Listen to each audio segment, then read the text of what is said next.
Hey everybody, Travis Bowman here. Let's take a look at the new Warrior controller from NYXI. Now, NYXI has done several controllers for the Nintendo Switch, and this is no exception. This controller works on the Switch as well. However, this one's actually really special because it works on the Nintendo GameCube as well as the Wii. I've done a few reviews on NYXI controllers in the past, but all of them have been for the Switch except for this one. So, needless to say, I'm super excited to take a look at this controller here. So, while we finish this unboxing, let's go ahead and read what this controller can offer you. So, like pretty much every other NYXI controller, we've got Hall effect joysticks, so you will never develop that nasty stick drift over time. We've got some optical micro switches for your face buttons. That's kind of a new one. We've also got some HD rumble with enhanced vibration feedback. That's kind of cool. And something else that's really new is adjustable Hall sensing analog ZL and ZR triggers. Now that's kind of interesting, and I'll show you exactly how that works here in a little bit. So like I stated before, this will work on the Nintendo Switch. It's a Bluetooth controller. You also get a dongle to go with your Nintendo GameCube. So let's take a peek here. Let's see what we're looking at. This is the dongle that connects to your Nintendo GameCube, and for comparison we have a Wavebird dongle right here next to it.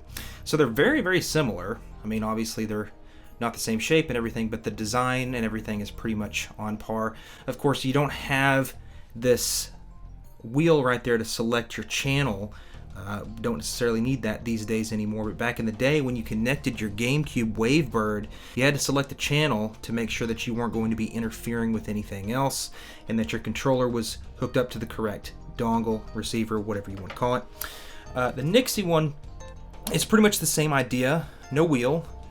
You've just got a button right there to pair it up, and you've got a USB-C right there, and I'm assuming that's for possible firmware updates. You don't need to charge this or anything. It's powered by your GameCube. And I'm a little far away, but it fits in the GameCube just like so.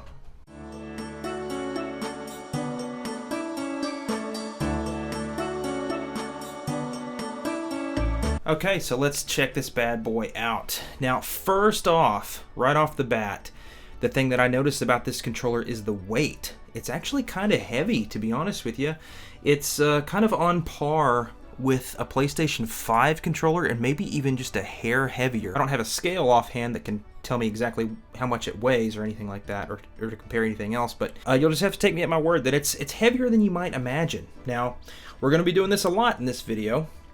We're going to compare it to the Wavebird. It is a little heavier than the Wavebird, and I've got two AA batteries in here.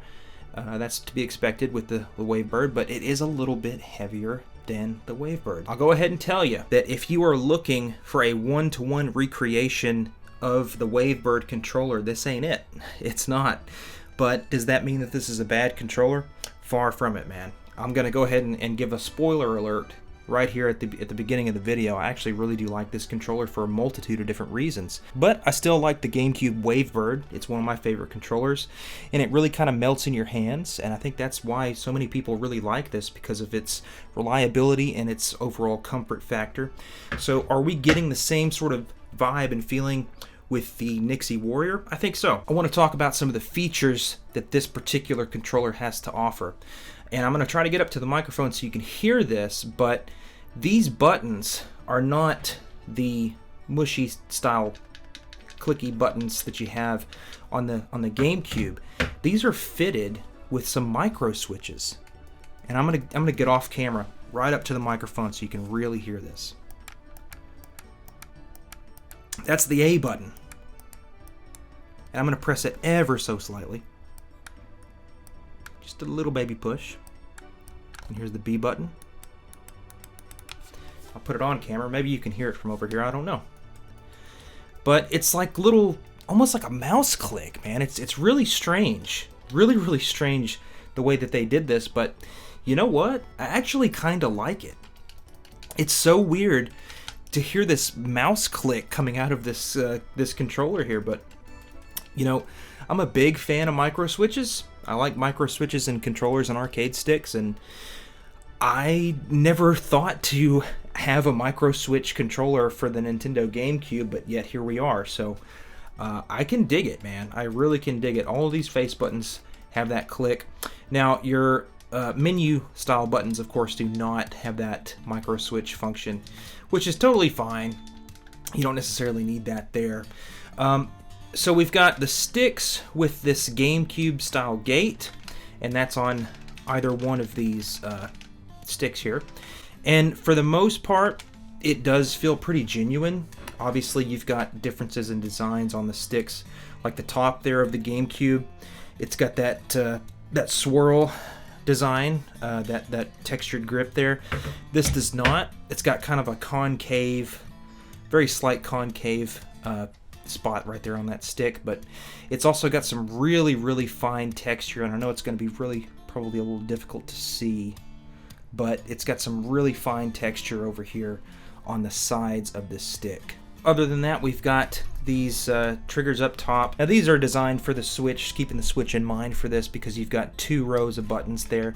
You've got the triggers and you've got the buttons. Now these are also clicky micro switches for the L and R. Honestly, I don't hate it. I don't really mind that at all. Keep in mind, on the GameCube, we don't have that. We've just got this Z trigger, and a lot of people are not the biggest fans of that button, but that will be mapped to this R right there on your GameCube. Now, since we're talking about the triggers, I got to show you guys this.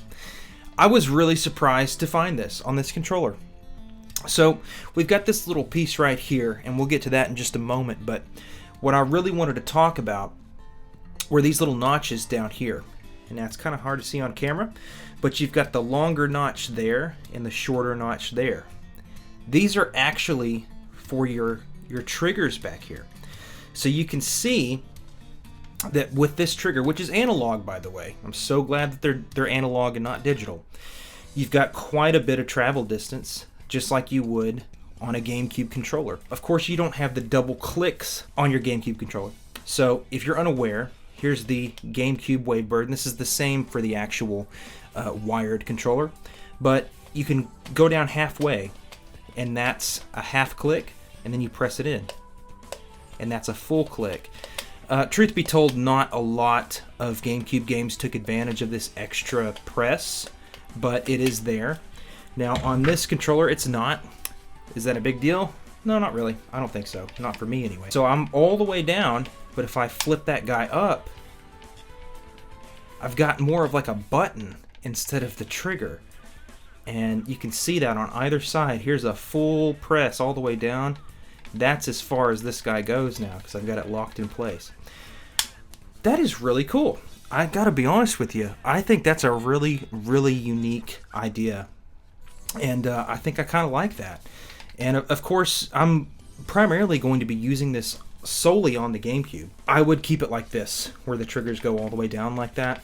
I think that's really nice. It feels really nice to go all the way down instead of just having the click there. This is just a removable piece of plastic, but if you so desire, you can insert this little replacement right here. Just slip it on in there, and now it's locked in place. These are actually extra mappable buttons that you can press with your index finger. I guess that you probably use your middle finger back here. That would be more comfortable for you to use. But that's really interesting. Kind of an innovative place to put those. You wouldn't think to have extra buttons right there. Like I said before, my intended use for this controller is really going to be for the GameCube, and I would like to keep it as close to the GameCube as I can. And while these are a nice idea, and I do appreciate them being included, it just feels weird to me to have those there, because I can feel them. They have a very textured plastic right there, so I can definitely feel them with my fingers. And I haven't accidentally pressed them or anything like that, but they are there, and it's definitely a little noticeable. But I do like the fact that you've got this little switch right there. If you don't want them there, you can just take them out and replace them with this little bit of plastic right here, and that's a little bit closer to the GameCube feel, in my opinion, and I think I dig that just a little bit more. I would rather have those in there than these extra buttons, but that's a really cool, unique design that is really kind of innovative. Okay, so now let's talk about the big dog, and I think you know what I'm talking about. It's the only thing on this controller I haven't really addressed yet, and that's the D-pad. At first glance, it does look not that great, But remember where we're coming from here. The GameCube, probably its biggest flaw, and one of the few flaws that the controller has, is the D-pad. I can see what they were going for. You know, it's a very small D-pad that's very reminiscent of the Game Boy Advance D-pad, but on paper, great idea. Practical use, not so much. It's just too damn tiny. There's not a lot you can do with it, and it's very uncomfortable to get to down here. Definitely not one of the GameCube's stronger decisions as far as the controllers are concerned. So this D-pad could make or break this controller, and in my opinion, I do like it. I really do like it. It is kind of strange. It's just like a disc that seems to be sort of floating right there, but this is where this controller is going to be saved. You've got the micro switches in the D-pad. And yeah, it is just kind of hanging out and floating there, but I can feel this cross right here with my thumb, and those directional inputs are really nice. I've had no issues with this. And, you know, there aren't a lot of fighting games that will utilize the D-pad over the analog stick, but there are some. And I've tried it. It's really not that bad, guys. It's not a bad D-pad at all. And I do really like those micro switches on here. And that was a super nice touch that they didn't have to do. Good Lord, man. What a great idea to put those switches in a D-pad like this, in a big D-pad at that. As I'm sure you can imagine, after you've heard the micro switches and you see this D-pad, this is such a wonderful alternative for your Game Boy player on your Nintendo GameCube.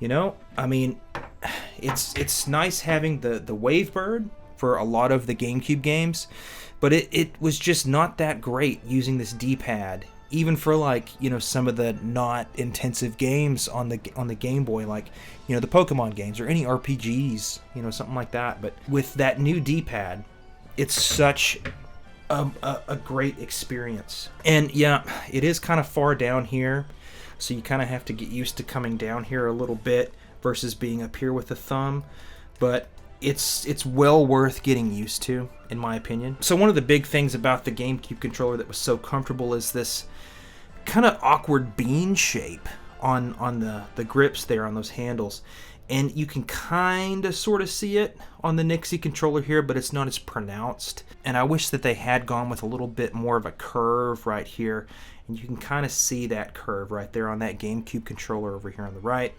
But nevertheless, it's not a deal breaker. But, you know, that is one of the reasons why this controller is so great, because of that curve back there.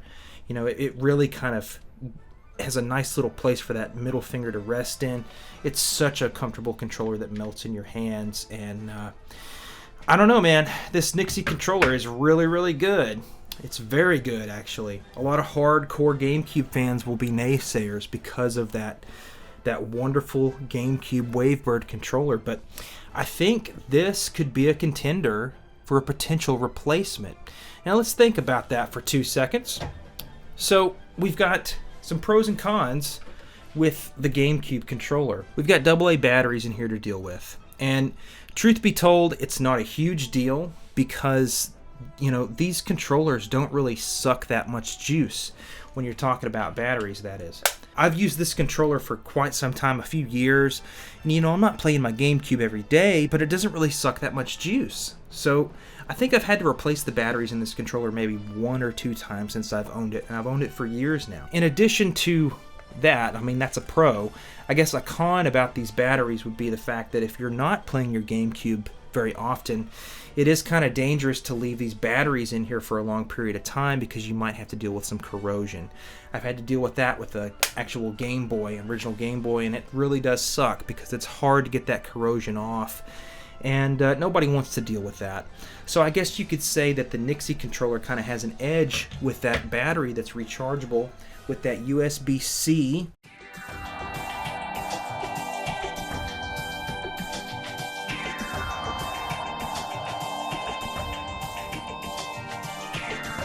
Now here's one negative that I can say about the NYXI Warrior controller. So with the Wavebird, you know, you've got this flippable switch right there. It's on right now. When you're dealing with the GameCube these days, more often than not, you're going to have some sort of homebrew software on there to play games because, you know, they're just so expensive. And if you're not into GameCube games, but you do like the Game Boy player, then you definitely want some sort of software on there because you probably don't have that startup disc for the Game Boy player. Or maybe you've got a GameCube with a different region. You know, there's all sorts of different reasons why you would want some sort of homebrew software. Now, what I've got running on my GameCube right now is Swiss. I've got Swiss with a micro SD card underneath in one of the serial ports, and that's how I play my games. So you can configure that SD card to do a lot of different things. Actually, it's actually really intuitive, but one of the main functions that I enjoy while using Swiss with my GameCube is the fact that you can map this B button here on your controller. So when you turn it on and start up your GameCube, if you press and hold B, you can basically set it to where it will boot up into your preferred version of the Game Boy player. You don't have to mess with any menus and stuff like that. Just hold B as you start up your GameCube, and boom, you're playing whatever Game Boy game that you want. And that's a super nice feature. It's a time-saving feature for sure, and I really do enjoy that. Now, unfortunately, with this NYXI controller, you kind of miss out on that. And the reason is because you don't have that flippable switch to turn it off or on like that. You have to pair it. And although this does pair extremely nicely, and I've never really had any issues, it's always connecting ever since I paired it up for the first time. And by the way, there's a teeny tiny little baby button on top there.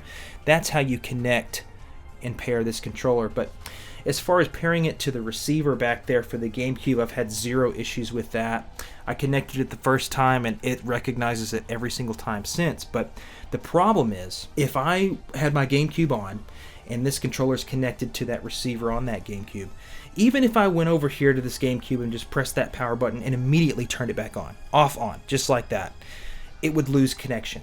And there's just not enough time for it to pair back to that dongle so I can hold this B button to get into that Game Boy interface that I like so much. So unfortunately, that's a negative about this controller. And is it that big of a deal? Well, kind of, man. It kind of is. I really do like that simple functionality and that time saver where I can just hold that B button on this controller and boom, I'm playing whatever Game Boy game I so desire. But you know, that's fine. I don't really play GameCube games as much as I play Game Boy games. So, you know, for me, I'm on that spot in the menu where I can just press A for that Game Boy interface. So it's not that big of a deal, but it's definitely something that might concern you. So that's why I mentioned it. These controllers aren't cheap anymore, guys. And I don't know if they ever were. But to find one of these in decent condition for a good price is getting really hard to do. These are great controllers, great pieces of gaming history. One of the first really good, successful wireless controllers in my opinion, and they still hold up today. If that doesn't interest you, you're not too interested in grabbing the Wavebird, or if you just want to throw your hands up and say, I'm not spending over $100 on a freaking old 20-year-old controller, this might be a safer alternative for you. It's a great controller. I really do enjoy it. I really hope that this review helped you make a decision on whether or not that you'd like to pick up one of these Warrior controllers. NYXI has come quite a long way in a short amount of time, and I was one of the guys that told them, hey, you know, it'd be really cool if you guys would make some controllers for some retro systems too, because, you know, they're primarily Switch focused as far as their controllers that they're making. But I was like, you know, it'd be really cool if you guys could make some of these controllers for some retro systems, and I think this is the first one that they've decided to do. I've given 2 thumbs up, man. I think it's a really nice controller. I think they did a great job on it. It doesn't feel like crappy fake plastic or anything like that. It feels pretty darn sturdy. In fact, as I was doing B-roll for this, I dropped this controller and it's virtually unscathed. So battery life is good, just about what you'd expect. You know, it's a solid, robust controller, and I really appreciate NYXI for sending me this controller for review. I really do like it, man. I really do like it, and I think it's worth the money, especially when compared to what some used Wavebirds go for these days. So curious to know what you guys think about the Warrior from NYXI. Have you had your hands on it yet? Would you consider this to be a Nintendo GameCube Wavebird replacement, or are you just fine with using wired controllers these days? Let me know the answers to all of those questions in the comment section below. Thanks so much for watching this video. Thanks to NYXI for hooking me up with the Warrior controller, and I'll catch you guys in the next video. Thanks very much. Bye-bye.